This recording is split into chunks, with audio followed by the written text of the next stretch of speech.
প্রিয় শিক্ষার্থী বন্ধুরা, আসসালামু আলাইকুম। স্বাগতম জানাচ্ছি বাংলাদেশ শিক্ষা বার্তার নতুন একটি ভিডিওতে।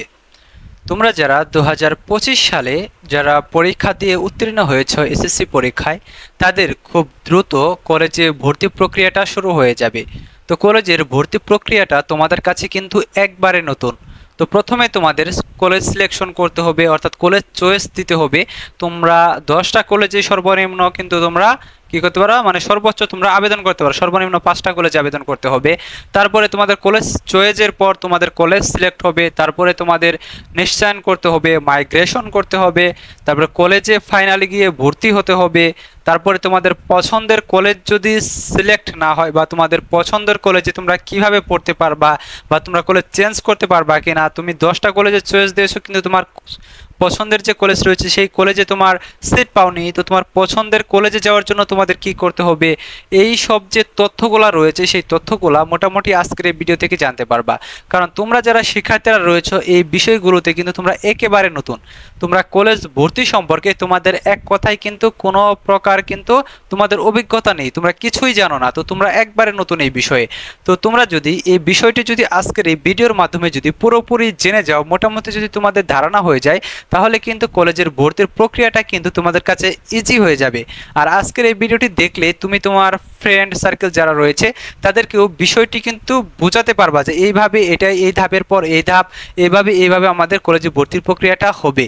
তো খুব তাড়াতাড়ি তোমাদের ভর্তির কিন্তু নোটিশ প্রকাশ করা হবে এবং ভর্তি কার্যক্রমটা শুরু হয়ে যাবে।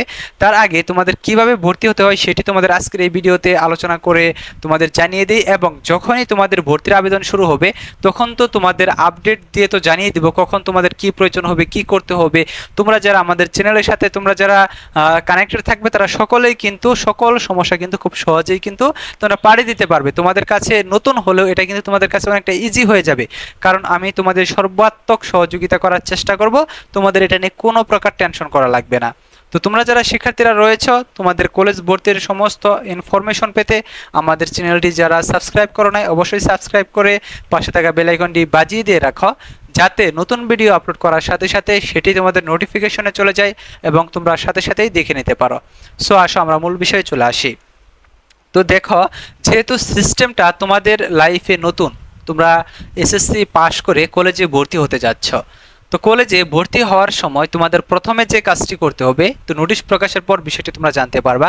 প্রথম ধাপটা হচ্ছে তোমাদের কলেজ সিলেকশন, অর্থাৎ আবেদন করার সময় তোমরা কম্পিউটার দোকানে গিয়ে আবেদন করতে পারবা বা তোমরা বাসায় বসেও কিন্তু আবেদনটা করতে পারবা, এতে কোনো সমস্যা নেই। কিভাবে আবেদন করবা সেটা তো যখন নোটিশ প্রকাশ করবে তখন তোমাদের একটি ভিডিওতে টোটালি দেখিয়ে দেব। তো তোমরা বাসায় বসে করো বা কম্পিউটার দোকানে গিয়ে করো, যখন আবেদন করবা তখন আবেদন করার সময় কিন্তু তোমাদের একটা নির্দিষ্ট ফি দেওয়া লাগবে, সেটা কিন্তু নোটিশে বলে দেওয়া থাকবে যে আবেদনের জন্য এত টাকা দিতে হবে।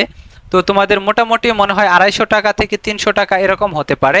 যাই হোক, তো আবেদন করার সময় তোমাদের যে বিষয়টি উল্লেখযোগ্য সেটা হচ্ছে কলেজ সিলেকশন। তো দেখো, তুমি কোন কলেজে পড়বা, তোমার যে পছন্দের কলেজগুলো রয়েছে সেই কলেজগুলো তোমাকে প্রথমে সিলেকশন করতে হবে। তো দেখো, এখানে যেহেতু তোমাদের কয়েকটা ধাপ রয়েছে, কলেজ সিলেকশন, তারপরে তোমাদের রয়েছে পছন্দের কলেজ যদি তোমাদের না আসে তাহলে তোমরা তোমাদের পছন্দের কলেজে কিভাবে যাবা, মাইগ্রেশন কিভাবে করবা, বা তোমাদের কলেজ পছন্দ হলে নিশ্চয়ন কিভাবে করবা, তারপরে তোমাদের দ্বিতীয় ধাপ, তৃতীয় ধাপের আবেদন রয়েছে। তারপরে তোমাদের আরেকটা সমস্যা হচ্ছে যে তোমরা অনেকে বোর্ড চ্যালেঞ্জ করবা, বোর্ড চ্যালেঞ্জের পর তোমাদের আবেদন করতে হবে, কারণ বোর্ড চ্যালেঞ্জের রেজাল্টের আগেই কিন্তু প্রথম পর্যায়ের আবেদন কিন্তু হয়ে যাবে। তো তাদের ক্ষেত্রে কি কি করণীয় এই বিষয়গুলা কিন্তু তোমরা ধাপে ধাপে কিন্তু আজকের এই ভিডিওতে জানতে পারবা, কারণ একসাথে বলা সম্ভব না, তোমাদের সিরিয়ালি বলছি। তো দেখো, প্রথমে তোমাদের কলেজ সিলেকশন। তো কলেজ সিলেকশনে তোমরা যে 10টি কলেজ সিলেকশন করবা সর্বোচ্চ, সেই 10টি কলেজে তোমার পছন্দের কলেজ যেটা সেটা কিন্তু সিরিয়ালে উপরে থাকতে হবে। তারপরের পছন্দের কলেজ যেটা সেটা তার 2 নম্বরে থাকতে হবে, তারপরের পছন্দের কলেজ যেটা সেটা 3 নম্বরে থাকতে হবে। এইভাবে কিন্তু কলেজ সিলেকশনগুলো দিতে হবে। তো কলেজ সিলেকশনের সময় তোমাকে যে বিষয়টি লক্ষ্য রাখতে হবে, তো তুমি পূর্ববর্তী বছরগুলোতে দেখবা যে কলেজ সিলেকশনে তোমাদের কোন রেজাল্টের উপর ভিত্তি করে ওই কলেজের শিক্ষার্থী নেওয়া হয়েছে।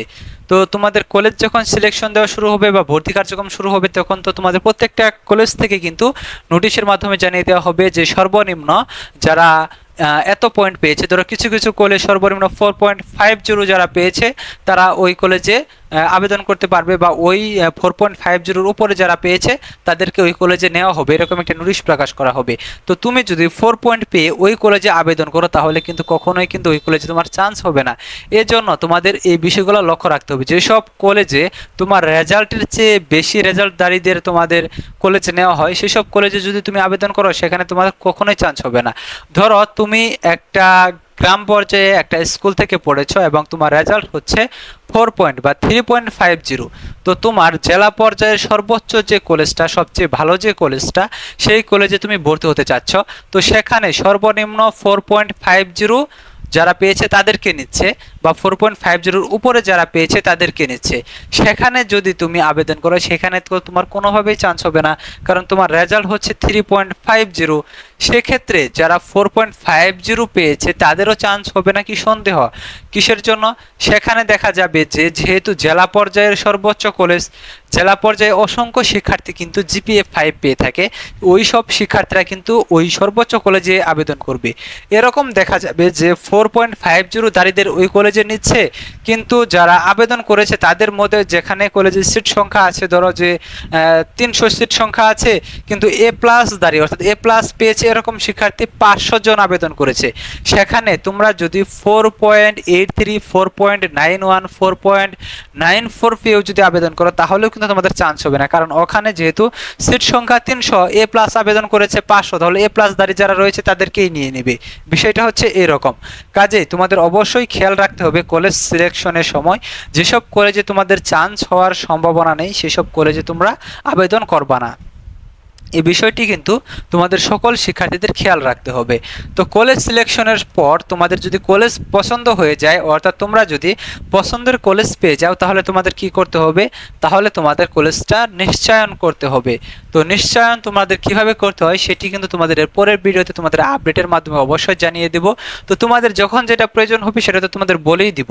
তো নিশ্চয়ন করে তারপরে তোমরা কলেজে ভর্তি হতে পারবে। তোমাদের নিশ্চয়ন করে রাখতে হবে, নিশ্চয়ন না করলে সেই সিটটা কিন্তু তোমার থাকবে না। তারপরে যখন দ্বিতীয় পর্যায়ে আবেদন হবে তখন কিন্তু সেই সিটটা অন্য কারো দখলে চলে যাবে। কাজে অবশ্যই তোমাদের পছন্দ হলে তোমাদের অবশ্যই নিশ্চয়ন করে নিতে হবে। আর যদি এরকম হয় যে তুমি প্রথম তিনটা কলেজ দিয়েছো, সেখানে তোমাদের প্রথম তিনটা কলেজের তৃতীয় নাম্বার কলেজে তোমার সিলেকশন হয়েছে, এখন তুমি চাচ্ছ যে তুমি দ্বিতীয় নাম্বার কলেজ যেটা রয়েছে সেই 2 নাম্বার কলেজে তুমি ভর্তি হতে চাও, সেক্ষেত্রে তোমার করণীয় কি? তুমি তো 3 নাম্বার কলেজ পেয়েছো, তাহলে তোমাদের এখানে করণীয় হচ্ছে তোমাদের মাইগ্রেশনটা হচ্ছে তোমাদের উপরের দিকে প্রমোট হওয়া। ধরো তুমি 3 নাম্বার কলেজ পেয়েছ, মাইগ্রেশন করে রাখলে তোমার 2 নাম্বার কলেজ পাওয়ার সম্ভাবনা রয়েছে। কারণ দেখা যায় 2 নাম্বার কলেজে যেসব শিক্ষার্থীদের নেওয়া হয়েছে সেখানে কিছু শিক্ষার্থী কিন্তু ওয়েটিং লিস্টে রাখা হয়েছে। এটার কারণ কি? কারণ 2 নাম্বার কলেজে যাদের সিলেকশন হয়েছে তাদের সবাই 2 নাম্বার কলেজে ভর্তি হবে না। তারা কি করবে? এমন শিক্ষার্থী রয়েছে যাদের 2 নাম্বার কলেজ এসেছে কিন্তু সে 1 নাম্বার কলেজে ভর্তি হতে চায়, সে মাইগ্রেশন করে 1 নাম্বার কলেজে যেতে চাইবে। তো সে যদি 1 নাম্বার কলেজে চলে যায় তাহলে সেই 2 নাম্বার কলেজে একটা সিট ফাঁকা হচ্ছে, সেই সিট ফাঁকা হওয়ার কারণে 3 নাম্বার কলেজে যারা রয়েছে সেখান থেকে কিন্তু একজনকে 2 নাম্বার কলেজে নেওয়া হবে, সেখানে তুমি যাইতে পারো। এটা মাইগ্রেশনের সিস্টেম। তো এইভাবে কিন্তু অসংখ্য শিক্ষার্থী কিন্তু 3 নাম্বার কলেজ থেকে 2 নাম্বার যায়, 2 নাম্বার কলেজ থেকে 1 নাম্বারে যায়, এইভাবে কিন্তু যায়। তো অনেক শিক্ষার্থী রয়েছে যারা পলিটেকনিক্যালেও চলে যায় জেনারেলে আবেদন করার পর, তো তাদের সিটটা ফাঁকা হয়ে যাবে, সেক্ষেত্রে কিন্তু মাইগ্রেশন করলে তোমাদের সেখানে কিন্তু তোমরা সিট পেতে পারো। এইভাবে কিন্তু তোমরা উপরের দিকে যেতে পারো, মাইগ্রেশন করে তোমাদের পছন্দের কলেজ পেতে পারো। তো মাইগ্রেশন করার পর তারপরে তোমাদের দ্বিতীয় ধাপের আবেদন, তৃতীয় ধাপের আবেদন তোমাদের শুরু হবে। তো দ্বিতীয় ধাপ এবং তৃতীয় ধাপের আবেদনে তোমরা সেম সিস্টেমে আবেদন করবা এবং এই আবেদনের জন্য তোমাদের কোনো প্রকার ফি প্রদান করতে হবে না। মানে প্রথম আবেদনে যে তোমরা টাকা দিয়েছিলা সেই টাকা দিয়েই তোমাদের হবে, তোমাদের পুনরায় টাকা দিতে হবে না। তো দ্বিতীয় ধাপ এবং তৃতীয় ধাপের আবেদনের পর কিন্তু তোমাদের চূড়ান্ত পর্যায়ে কলেজে ভর্তি হতে হবে এবং কলেজে ভর্তির যে ফি, সেই ফিটা দিয়ে কিন্তু তোমাদের অবশ্যই কলেজে ভর্তি হতে হবে। তারপরে তোমাদের ক্লাস শুরু হয়ে যাবে, অর্থাৎ এইচএসসির ক্লাস শুরু হয়ে যাবে। এবং তোমরা যারা বোর্ড চ্যালেঞ্জ করবা তারা তো প্রথম পর্যায়ে আবেদনে অংশগ্রহণ করতে পারবে না, তো তোমাদের অবশ্যই দ্বিতীয় পর্যায় থেকে তোমাদের আবেদনটা করতে হবে, কারণ তোমাদের বোর্ড চ্যালেঞ্জের রেজাল্টের আগেই কিন্তু তোমাদের প্রথম পর্যায়ের আবেদনটা শুরু হয়ে যাবে। এটা নিয়ে তোমাদের টেনশনের কোনো কারণ নেই, কারণ তোমরা ফেল করেছো, অসংখ্য শিক্ষার্থী বোর্ড চ্যালেঞ্জ করেছো। তোমরা ফেল করা শিক্ষার্থীরা আবেদন করবা কিভাবে?